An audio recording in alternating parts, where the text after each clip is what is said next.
नमस्ते बच्चों, स्वागत है आपका ज्ञान खजाना चैनल पर। आज हम शुरू करने जा रहे हैं एनसीईआरटी सीबीएसई क्लास 6 एसएसटी सामाजिक विज्ञान का चैप्टर 6 भारतीय सभ्यता का प्रारंभ का पार्ट 1। तो चलिए शुरू करते हैं। भारत की सबसे प्राचीन सभ्यता को हड़प्पा सिंधु अथवा सिंधु सरस्वती सभ्यता के नाम से जाना जाता है। वास्तव में यह कई सभ्यताओं में से एक नहीं बल्कि अनंत विकसित और संगठित सभ्यताओं में से एक थी। सिंधु सभ्यता किसी एक स्थान तक सीमित नहीं थी बल्कि वह एक विशाल क्षेत्र में फैली हुई थी। इसमें नगर योजना, शिल्पकाल और सामाजिक जीवन के स्पष्ट परिणाम मिलते हैं जो इनकी उन्नत सोच और संगठन शक्ति को दर्शाते हैं। ये लाइन लिखी गई है बीबी लाल जी के द्वारा। तो चलिए अब हम इन चीज़ों को अच्छे से अपने चैप्टर में समझते हैं। क्या आपने कभी सोचा है कि इंसान जंगलों से निकलकर शहरों तक कैसे पहुंचा? आज हम पढ़ेंगे भारतीय सभ्यता का प्रारंभ। सबसे पहले हम जानते हैं सभ्यता क्या है। सभ्यता मानव समाज का वह उन्नत रूप है जहां लोग संगठित मतलब एक साथ मिलकर जीवन जीते हैं, एक साथ मिलकर रहते हैं। पहले इंसान अकेले रहता था, फिर धीरे धीरे उसने एक जगह रहना सीखा, खेती करना सीखा, औजार बनाए, नियम बनाए। यही प्रक्रिया सभ्यता कहलाती है। आइए अब जानते हैं सभ्यता की कुछ मुख्य विशेषताओं को। सबसे पहले है शासन और प्रशासन। किसी भी समाज को चलाने के लिए नियम ज़रूरी होते हैं। राजा, सभा और कई व्यवस्थाएं होती है जो कानून बनाती है और एक समाज को व्यवस्थित बनाए रखती है। आप एग्जाम्पल ले सकते हैं, जैसे स्कूल में नियम होते हैं जिनका आपको पालन करना होता है और उन नियमों को देखने के लिए टीचर्स होते हैं। जैसे स्कूल में आपको एक पर्टिकुलर यूनिफॉर्म में आना होता है, डेज वाइज आपकी यूनिफॉर्म होती है, उसी हिसाब से आप डेली तैयार होके जाते हो। तो ये सारे नियम होते हैं और यही सब मिलके शासन और प्रशासन बनाते हैं। है नगरीकरण, शहरों का विकास। गांव से आगे बढ़कर नगर कैसे बने, नगर योजना क्या होती थी, पूरे नगर शहर में जल का प्रबंधन कराना, जल निकास, नालियाँ वगैरह बनाना। इसके बारे में हम आगे जाके मोहनजोदाड़ो में पढ़ेंगे।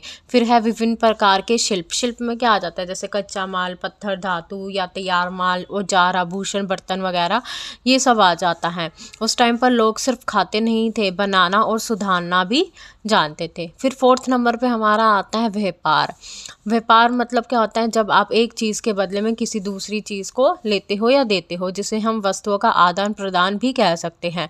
अब व्यापार 2 तरीके के होते थे। आंतरिक व्यापार, आप अपने ही देश में एक जगह से दूसरी जगह व्यापार कर रहे हो।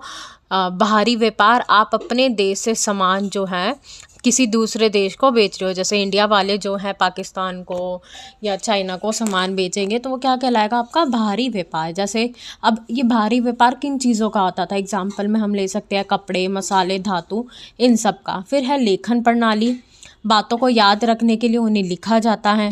अब जो पुराने ज़माने के लेख होते थे उन्हें हम अभिलेख कहते हैं। इसी तरीके से संवाद और इतिहास को सुरक्षित रखा जाता था।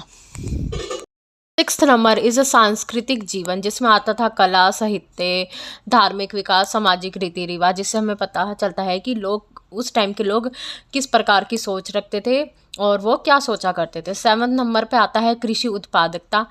जो खेती थी वो सिर्फ गांव तक सीमित नहीं थी, शहरों में भी जो है भोजन उपलब्ध कराया जाता था और उस भोजन को शहरों में उपलब्ध कराने के लिए उसे कुछ टाइम के लिए स्टोर करा जाता था। जैसे आपके घर में मम्मी क्या करती होगी, आपको सुबह लंच में स्कूल में कुछ ले जाना है तो उसकी तैयारी रात को ही कर लेती होगी और उसको फ्रिज में कुछ टाइम के लिए स्टोर कर देती होगी रात भर के लिए।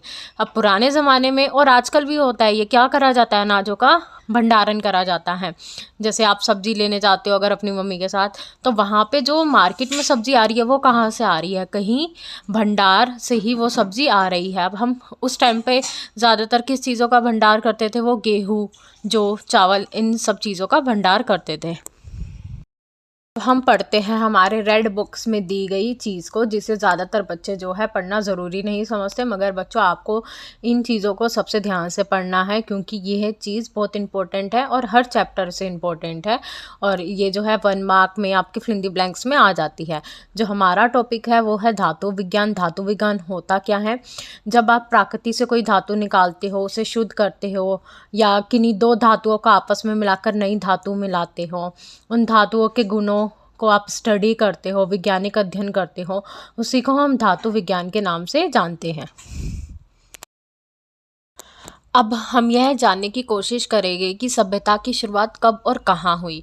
क्या आप सोच सकते हैं कि उस समय के समाज में कौन कौन से व्यवसाय और रोजगार मौजूद रहे होंगे? सभ्यता का आरंभ कब हुआ? आज दुनिया के अधिकतर समाजों में हमें सभ्यता की यही सभी विशेषताएं देखने को मिलती हैं, लेकिन सवाल ये है कि सभ्यता की शुरुआत हुई कब? दुनिया के अलग अलग हिस्सों में अलग अलग समय पर सभ्यताओं का विकास हुआ है।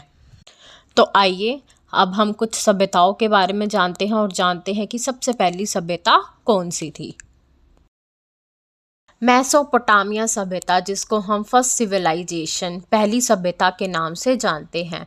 आज का इराक और सीरिया जो है मेसोपोटामिया बोला जाता था पुराने ज़माने में, और यह लगभग जो है 6000 वर्ष पहले इस सभ्यता का आरंभ हुआ था। और अगर हम ईयर वाइज देखना चाहें तो लगभग 4000 ईसा पूर्व मेसोपोटामिया को विश्व की पहली सभ्यता माना जाता है। मेसोपोटामिया के बाद प्राचीन मिस्र में सभ्यता विकसित हुई, नील नदी के किनारे, जो लगभग 3000 ईसा पूर्व विकसित हुई थी। चलिए अब हम अपना ध्यान भारतीय उपमहाद्वीप पर केंद्रित करेंगे, जो सिंधु सरस्वती सभ्यता उत्तर पश्चिमी भारत और पाकिस्तानी क्षेत्र में था, और इसका जो समय काल था वो था लगभग 2600 ईसा पूर्व से 1900 ईसा पूर्व। अब आपको राइट हैंड साइड में एक पिक्चर दिख रही होगी, जिसमें जो है तीनों सिविलाइजेशन के बारे में जो है बताया गया है। तो आपको याद रखना है, ये जो समय रेखा है हमें बताती है कि सभ्यताएं एक साथ नहीं बल्कि अलग अलग समय पर विकसित हुई थी। जो मेन हमने 3 सभ्यताएं पढ़ी है, मेसोपोटामिया, मिस्र, सिंधु सरस्वती सभ्यता, ये तीनों एक साथ नहीं आई थी, अलग अलग समय पे आई थी। सबसे पहले कौन सी सभ्यता आई थी? मेसोपोटामिया 4000 ईसा पूर्व, फिर 3000 ईसा पूर्व में आई थी मिस्र दूसरे नंबर की सभ्यता, फिर तीसरे नंबर पे आती है हमारे भारत देश की सभ्यता सिंधु सरस्वती सभ्यता, जो 2600 ईसा से 1900 ईसा पूर्व में आई थी। इन प्राचीन सभ्यताओं के योगदान और प्रगति के कारण ही आज मानव समाज इस स्तर तक पहुंच चुका है कि हम जो है सारी जो टेक्निक्स हम यूज़ करते हैं वो कहीं ना कहीं जो है इन प्राचीन सभ्यताओं से ही इंस्पायर्ड है। राइटिंग हो गई, आर्किटेक्चर हो गया, फार्मिंग हो गई, ट्रेड हो गया, एडमिनिस्ट्रेशन हो गया। अब पढ़ते हैं हमारा नेक्स्ट टॉपिक, जो है गांव से नगर। इसमें हमें जो पढ़ना है वो है कि सभ्यताएं नदी के पास ही क्यों बनाई गई। सबसे मेन रीज़न इसका क्या होता है कि सभ्यताओं को नदी के किनारे इसलिए बसाया जाता है क्योंकि नदी के किनारे हमें उपजाऊ मिट्टी मिल जाती है, क्योंकि नदी के पास जो भी मिट्टी होती है वो खेती के लिए काफ़ी उपजाऊ होती है। इसलिए पुराने ज़माने में जो भी लोग रहा करते थे वो नदियों के पास ही अपनी झोपड़ियाँ, अपना गाँव बसाया करते थे। इसके साथ साथ जो नदी का पानी होता था उसका यूज़ वो अपने खेतों में डालने के लिए भी करते थे, पीने के लिए करते थे, जानवरों को नहलाने के लिए करते थे, और इसके अलावा उस नदी के पानी में वो मछलियाँ भी पकड़ा करते थे। इसके साथ साथ जो जंगल के जानवर हुआ करते थे नदी पे, जब वो पानी पीने आया करते थे तो वो उनका शिकार भी किया करते थे। तो ये बहुत सारे रीज़न है जिसके कारण जो सभ्यताएं हैं नदियों के पास बसाई जाती थी। और ये क्वेश्चन बहुत इंपॉर्टेंट है बेटा, हर बारी जो क्वेश्चन है ये रिपीट होता है। अब हम आगे पढ़ते हैं। पंजाब और सिंध के विशाल मैदान जो सिंध नदी और उसकी सहायक नदियों द्वारा बनाए गए थे। इन नदियों ने भूमि को उपजाऊ बनाया, खेती के लिए अनुकूल बनाया। इस सभ्यता को सिंध सभ्यता, हड़प्पा सभ्यता और सिंधु सरस्वती सभ्यता जैसे नामों से जाना जाता है। ये बात इम्पोर्टेंट है, आपको याद रखनी है। ये तीनों नाम जो है एक ही सभ्यता के लिए हैं, और इस सभ्यता में जो लोग रहा करते थे उन्हें हड़प्पई या हड़प्पा वासी कहा जाता था। यह विश्व की सबसे पुरानी सभ्यताओं में से एक है। इस विकास प्रक्रिया को भारत का पहला नगरीकरण भी कहा जाता था। मतलब जब जहाँ जहाँ हड़प्पा के लोग रहते थे, उन्होंने जैसा अपना शहर, अपना नगर बसा रखा था, वो भारत का पहला नगर बोला जाता है, क्योंकि वो काफ़ी अच्छे से उन्होंने बसाया हुआ था। उनकी गलियाँ जो थी, उन्होंने अच्छे से वेल स्ट्रक्चर्ड थी। इसके बारे में हम आगे जो है पढ़ने वाले हैं। आगे बढ़ने से पहले चलिए हम अपने रेड बॉक्स की तरफ एक नज़र डाल लेते हैं। इस रेड बॉक्स में हमें दिया गया है सहायक नदी। सहायक नदी वह नदी होती है जो किसी बड़ी नदी या झील में जाकर मिलती है।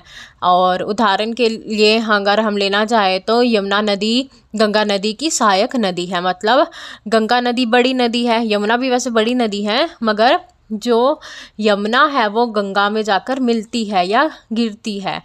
इसी को हम सहायक नदी बोलते हैं। जो आप ऐसे समझ सकते हो, एक नदी से दूसरी नदी आकर जब मिलती है तब उसे हम उसकी सहायक नदी बोलते हैं। इंग्लिश में हम इसे ट्रिब्यूटरी रिवर के नाम से जानते हैं।